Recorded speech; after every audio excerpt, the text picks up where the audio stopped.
don't think it's heretical. Let me say it that way. Well, we don't know the answers.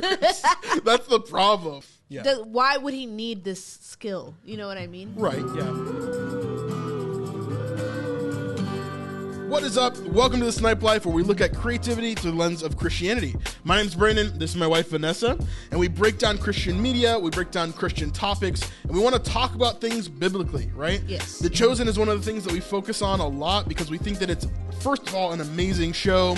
It's got a lot of really cool things that we can look at and ways that we can bring that back to Scripture and really, really dig into it, especially this episode. This is season 3, episode 3.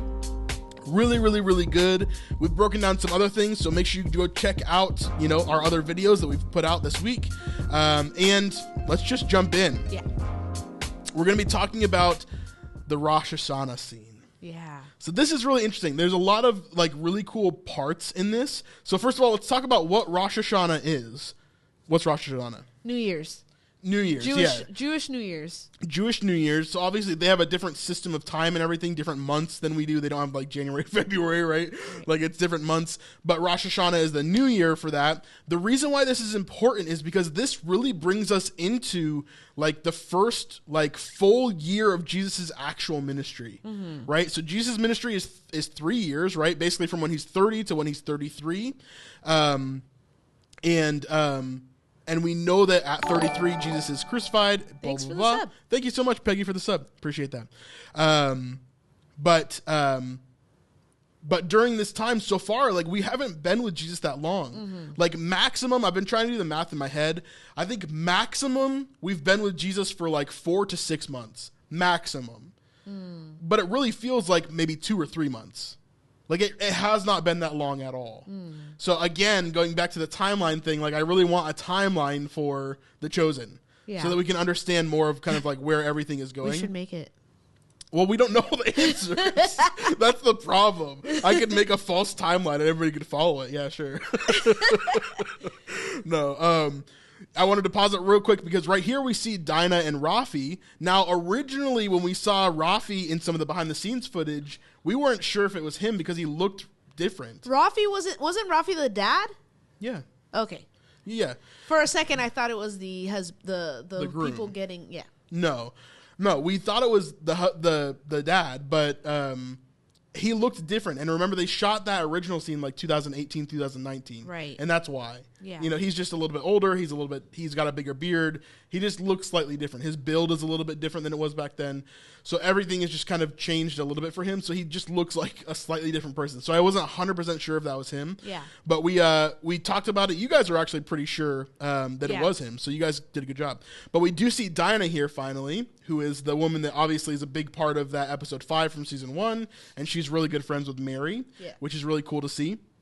And then we get the big, of course, joining of Lazarus, right? Which the only time we've seen Lazarus other than this is in the Christmas special from last year. Yep. Right? And so Lazarus is obviously an amazing, amazing character. I'm really excited for Lazarus because not only does he play a good part, as obviously later on he's going to die and then be resurrected, but he is a huge, massive part of the gospel, of all the gospels. The reason why people wanted to kill Jesus is because he raised Lazarus. Yes, they were annoyed at him. Yes, some other people did want to kill him. But the reason that they actually put the plan into motion, the reason why they did all the things that they did is because he raised Lazarus and people were afraid that he was amassing too big of a following to stop. Right? Yeah. And so that's when the temple was really freaking out. You can read John chapter 11. It talks all about it. And that is a big, big, big section. Now, I also called it last week, right? That we got Mary and Martha, and I even got them right of which ones were which. The woman in the green here is Mary, and then the woman in the purple is Martha. I'll move this chat for you guys so you can see. Let me actually put this right here. That's probably a better place, eh? You have to put the most recent on the bottom. They'll come up eventually, right? I guess. You can't shrink it. No, because then it's unreadable. So we got Mary on the left, we got Martha on the right, and they're I love how they were played, actually. I think they actually related a lot to their characters and who they were. Yeah. I thought it was Mary on the left because her features and the way that she is seem more soft, right? And someone who seems like more caring, more intuitive. And she's the one that asked the question in the trailer from last week. Yeah. That she's like, are you really doing miracles, right? I don't think they've updated. Oh, are they? Are they weird? Sorry. I can try to redo it. Yeah, I'm trying this new system. It's being kind of weird, so I may have to try something else. But Martha kind of looks like more stern. She looks like more strict, more rule following. Yeah, just in her presence. So they obviously did a good job casting it. Yes, absolutely. Right? I agree. But we do see them here, which is really interesting, and they've heard a lot of rumors about Jesus, which is also really cool to see how the word is kind of spreading everywhere. Yeah. And obviously Dinah's been spreading rumors about him at the wedding. Even how Martha's like, not right now. Yeah, yeah. And Mary's like, ooh. Yeah, like yeah. I think you're the Messiah. Like, that's what she wanted. It seemed like that's what she wanted to ask. Yeah, she definitely was like trying to she was like, hey, we've also heard rumors about you being the Messiah, but Martha stopped her ahead of time. And then Lazarus here is even actually saying the same thing. Like he's like, hey, we need to talk. If you want to do it in private, we can. And then right here, they get interrupted by Rabbi Benjamin and Leah. So Rabbi Benjamin is their childhood rabbi, right? And then Leah is his wife. And there's a few interesting things that are said here. So we meet Rabbi Benjamin, and his wife Leah. Lazarus. I love this too. Let me talk about this. So Lazarus kind of has this like, bro, let me help you out, sort of like, like nature to him, where he's like, he knows that Jesus can handle himself, and he knows that Jesus can take care of everything, but also it's like, he's kind of like setting things up for him. I don't know. It's bestie vibes. Yeah. Like you can tell how their childhood kind of was. Yeah. Even though he's younger, because he was depicted as a baby versus Jesus was a toddler. Yeah. Let's see. Rafi is a great case study. He knew and profited from Jesus' miracle. Yeah, true. But turned on him. Spiritually, there was only 2 people that received a miracle that followed Jesus. Interesting. That's really interesting. Agree the characteristics of the sisters is already coming out. Yeah. Why are they not in Jerusalem for the feast? I think that Rosh Hashanah would have been celebrated everywhere, because remember, not everybody could make it to Jerusalem. I think that would be the most popular place. It would be like, just like the other festival, the Festival of Booths, right? That they had earlier on in season 2, episode 4.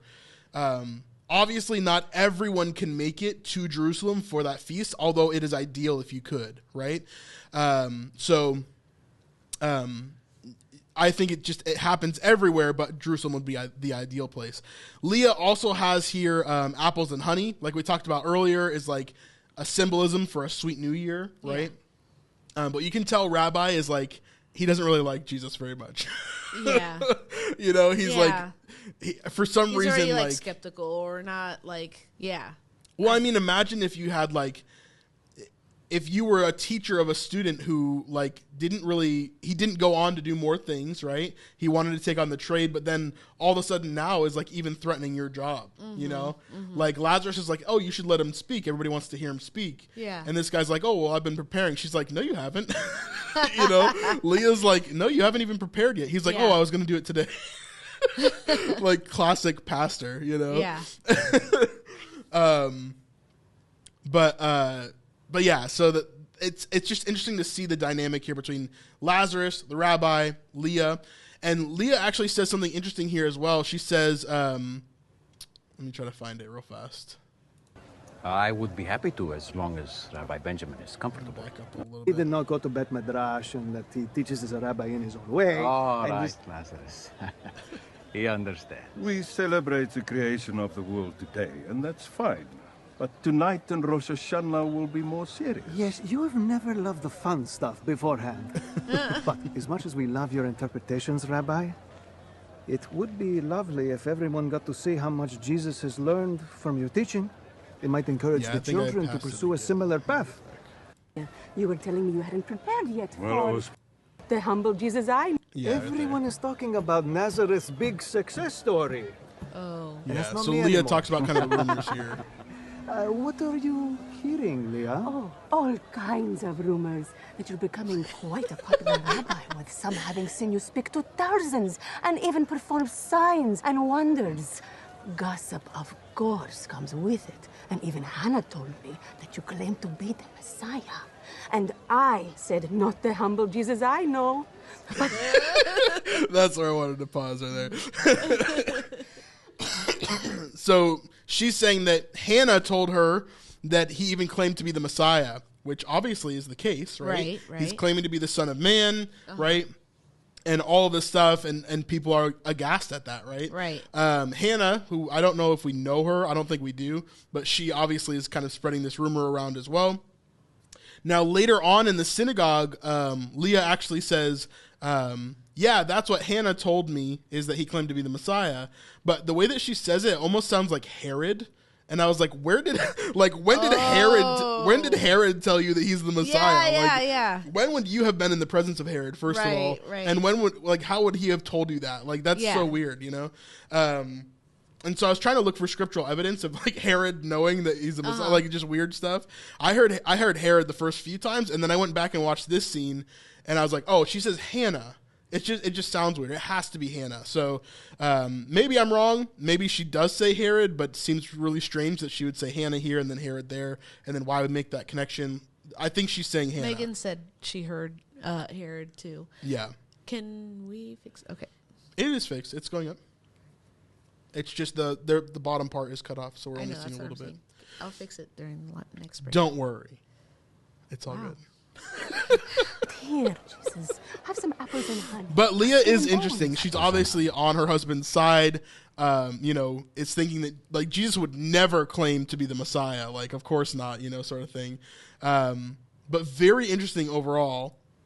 Then we see as we kind of move on, and Jesus and Lazarus begin to talk some more, which is great. We also see a lot of our extras that are always a part of these scenes, including the guy that played the assassin, right, in season 2, episode 4. Yeah. He's one of the zealots that was training Simon the Zealot earlier on. He's right there in the back, kind of behind the rabbi and the lady there. But we always see the same extras. If you look closely, you can kind of see them always. Pretty much the same people. Don't tell the that secrets. have been there for a long time. It's not secrets. It's in the back. Just saying. But here we see the Trigon game. So let's talk about this a little bit. Jesus and Lazarus kind of getting on this game, but Jesus is not very good, right? He's kind of clumsy. We've heard about that before, right? That he was kind of a clumsy kid. What do you think about that? I don't see an issue. Okay. I don't see an issue. Because he's perfect, but not necessarily why would he need this skill? You know what I mean? Right. Yeah. But at the same time, I don't know. I have no idea. What is your thought? What are your thoughts? I think it's pretty inaccurate because I'm not saying that his divinity would make him like a super sports star or something. I think that he could be bad at sports, but I think he probably wasn't. Yeah. Because of his trade. Because he should have exceptional. That's true. That's a good point. He should have exceptional hand-eye coordination. He should be able, he should have a lot of strength. Yeah. So I don't know. I don't know if this necessarily makes a ton of sense, like with his occupation, but maybe it does. I don't know. Maybe it's possible. I don't think it's like not biblical. Like I don't think it's like I don't think it's heretical. Let me say it that way. It's a funny haha. Yeah. And it's again the purpose of this episode is to show Jesus' humanity. Yeah. Right? Again, it's to do both, right? It's to show his humanity and his divinity, right?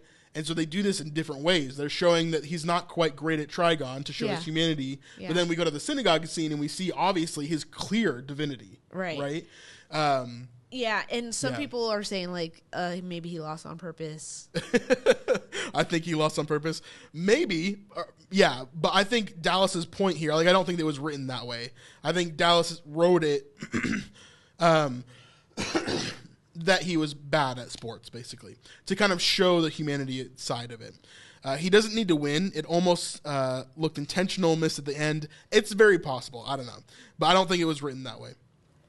I think Jesus refused to compete. His beating others would not be helpful. Interesting. Let me move that too. Everything's kind of moved all over the place right now. Everything's jank. Well, what I'm saying, okay. I almost thought it was an intentional show of humility on his part. So many get ego from athletics, manliness, etc. Yeah, maybe. I could see it. I don't disagree. I don't really have a strong stance on it. I don't think it's a big deal. Either way. Well, we're getting into the synagogue. Yeah, we'll jump into that in a second. Oh, boy. Sorry, I started moving things, and then now everything's overlapping each other, so I've got to move them to the right areas. Boom, roasted. Okay, there we go. Very cool. So yeah, the Trigon scene in and of itself, maybe he was pretending, maybe he wasn't. Him pretending kind of leans towards the area of like... Deception? Not deception, but the theory that Jesus knew everything and was like fully had all of his God powers, but just pretended like he didn't. Yeah. And I don't think that's the case. I think he leaned on the Father for absolutely everything. Yeah. Right. And I think that he was human. Mm-hmm. I think that he did struggle with things. He experienced life as a human. If he didn't, it takes away from what he did. Yeah. You know. Right. And that to me leaves a bad taste in my mouth if that's the case. Mm-hmm. You know. So I'm just kind of careful about that kind of stuff overall. You know, I just want to be careful with kind of how we think about that, because I don't want to take away from what Christ did and who he was, you know? Yeah. But yeah, I like the Rosh Hashanah scene overall. I think it did show him and Lazarus's communication. Yeah. I like that a lot. Where Lazarus and him are kind of having these moments together. Yeah. And they're messing around. And you can see kind of how they were as kids almost, right? Yeah. Yeah. I don't know. Just really, really cool moments. And I like kind of seeing the hometown vibe, which obviously builds into the next scene that we're going to see, which is the synagogue scene. Hey, if you like this segment from our live stream, you can sign up for our Patreon to see the entire full unedited live stream right now. You can click that link in the description down below or go to patreon.com/thesnipelife. This is by far the best way to support us here in this ministry, as it gives us monthly recurring revenue to help us to sustainably do this YouTube thing. And it also helps us to do things like our Israel trip coming up in 2023 and the next one that you can be a part of in 2024. All of your support means the world to us, and we'll see you on the next one. Peace.